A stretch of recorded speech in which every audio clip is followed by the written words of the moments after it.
यहाँ पे बेटा वॉइस आ रही है ना मेरी clear?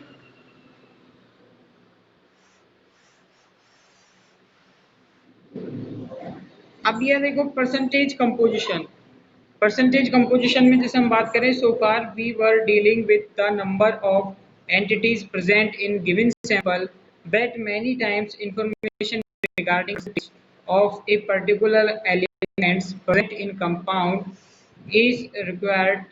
Suppose an unknown or new composition is given to you. इसे दोबारा रिवाइज कर रहे हैं अपन, ओके? कि इस जो sometimes dealing with number of the entities, कि किसी जो कंपाउंड है उसके अंदर जो एंटिटीज प्रेजेंट रहती हैं, उसके अंदर जैसे हमें कौन सा एलिमेंट प्रेजेंट है, यही इंफॉर्मेशन पता होना ज़रूरी नहीं है, बल्कि हमको ये भी पता होना चाहिए कि किसी कंपाउंड के अंदर जो एलिमेंट है कितने परसेंटेज, मतलब वो जो कितनी जो उसका परसेंटेज है वो कितना है उस कंपाउंड जो एलिमेंट्स में, किसी कंपाउंड में किसी एलिमेंट्स का कितना परसेंटेज है कंपाउंड में। अब the unknown of the new compound is given to you. अगर हमको कोई अननोन कंपाउंड दे दे तो फर्स्ट जो क्वेश्चन इससे आता है, फर्स्ट क्वेश्चन क्या आता है ये देखो,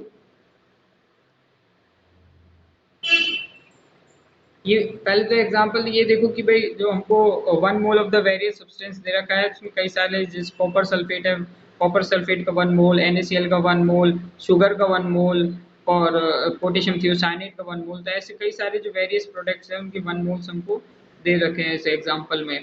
और वैसे ही हम बात करें, जो क्वेश्चन है वो क्या है,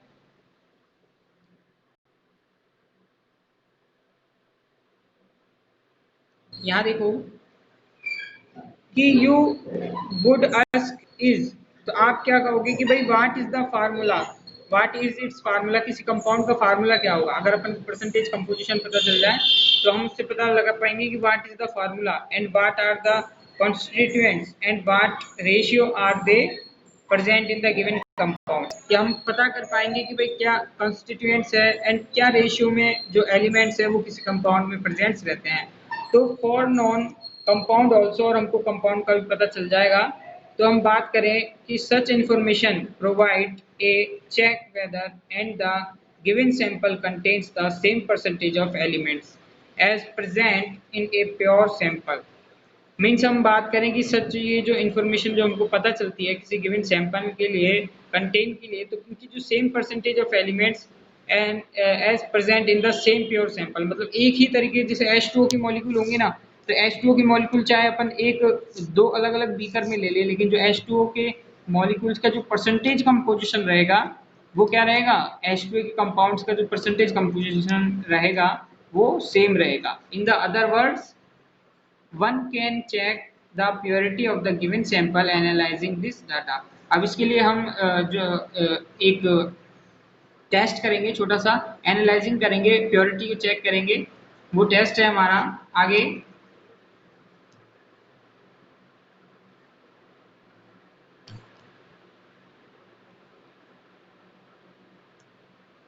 यहाँ देखो कि let us understand it by taking example of water H2O। अब हम पानी H2O लेते हैं and since water contain hydrogen and oxygen, और उसमें जो पानी है वो क्या लेती है, हाइड्रोजन और ऑक्सीजन लेती है। अब बात करें कि the percentage composition of both these elements can be calculated as follow.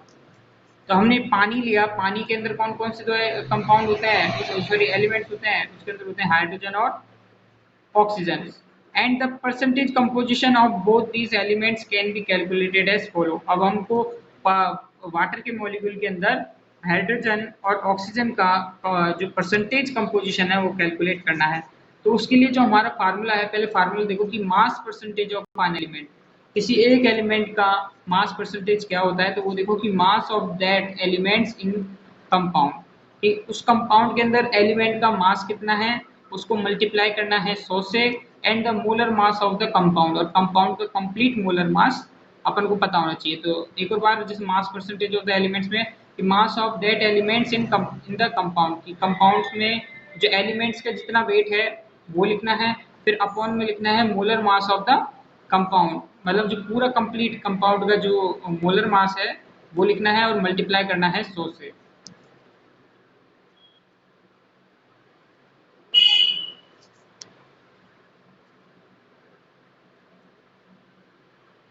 अब यहाँ देखो, ये जो फार्मूले में पहले तो अपन मोलर मास ऑफ वाटर कितना होता है 18.02 ग्राम, और परसेंटेज ऑफ हाइड्रोजन निकालना है।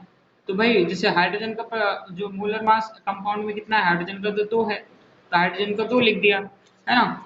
और हम बात करें जो 2 मॉलिक्यूल हैं हाइड्रोजन के, है ना, सॉरी, हाइड्रोजन के 2 मॉलिक्यूल हैं और एक हाइड्रोजन का वेट कितना होता है 1.008, है ना।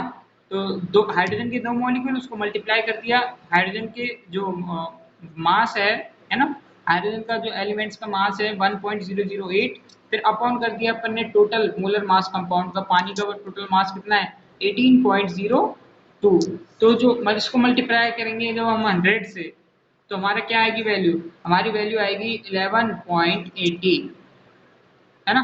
तो जो हाइड्रोजन का जो मास, जो परसेंटेज कंपोजिशन जो हमने निकाला वो आ गया है हमारा 11.18, मतलब 100 में से 11%, 11.18% क्या है उसमें हाइड्रोजन प्रेजेंट्स है। अब मास परसेंटेज ऑफ ऑक्सीजन अगर हमको निकालना है तो ये कैसे निकालेंगे, इसको निकालने के लिए देखिए, जैसे ऑक्सीजन का वेट है 16.00 एंड जो upon molar mass of the compound है 18.02। तो अब इसको मल्टीप्लाई करते हैं जब हम 100 से, तो 88.79% क्या है इसमें, 88.79% ऑक्सीजन प्रेजेंट है पानी के मॉलिक्यूल्स में।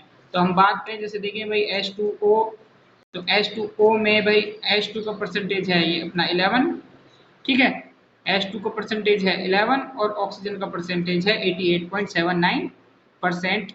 जो अब परसेंटेज जो कंपोजिशन है किसी भी एलिमेंट्स का, इस तरीके से हम निकाल सकते हैं। और हम देखते हैं, एक मिनट देखो मैं बताता हूँ दोबारा, 1.008 हाइड्रोजन का मोलर मास है ना, एक हाइड्रोजन का मोलर मास 1.008 है, तो 2 हाइड्रोजन का मोलर मास निकालने के लिए इसको 2 से मल्टीप्लाई कर देंगे। ओके, समझ में आया। अब आगे देखो बेटे, समझ में आए जब ही आगे हाँ बोलना है ना, अगर समझ में नहीं आता है तो हाँ मत बोलना, तुम बोलोगे तो मैं रिपीट भी कर दूंगा दोबारा। बताओ, रिपीट करूं? ओके,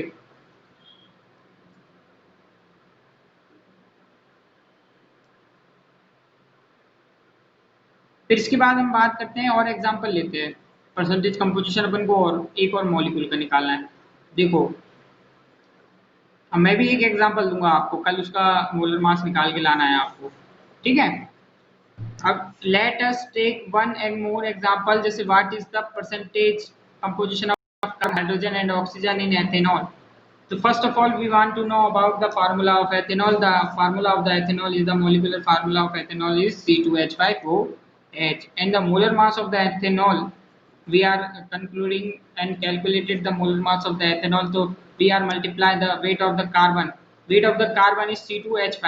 C2H5 means जो कार्बन के मॉलिक्यूल कितने हैं, 2 मॉलिक्यूल्स है, तो कार्बन के 2 मॉलिक्यूल्स को मल्टीप्लाई करेंगे 12.01 से, and the 6 molecule of the hydrogen, so 6 molecule of the hydrogen multiply by the 6 multiply by the 1.008, जो 1.008 is the molecular mass of the hydrogen atom, and the oxygen molar mass is 16, 16, the one molecular of only oxygen are present in the ethanol, and the total molecular mass is 46.068 gram, and the total molar mass is 46.068 gram, and the mass percentage of the carbon is, now we are calculate the mass percentage of the carbon is, okay, the mass percentage of the carbon is, the weight of carbon, weight of carbon in ethanol is 24.02 gram, and the total molar mass is 46.068 gram. multiply by 100 and the mass percentage of the carbon is 52.14%. Okay, and the mass percentage of the hydrogen, the hydrogen weight, hydrogen total weight in ethanol is 6.048 gram, and the total molar mass of the compound of ethanol is the 46.068 gram, and the multiply with 100 and then we found the percentage of the hydrogen is the 13.13%. Okay, and now we are discussing the mass percentage of the oxygen, and the mass percentage of the oxygen is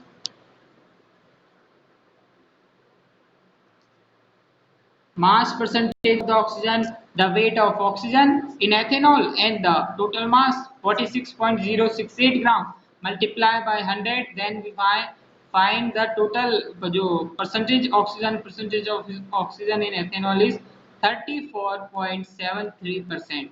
So after understanding the calculation of percent of mass, let us now see what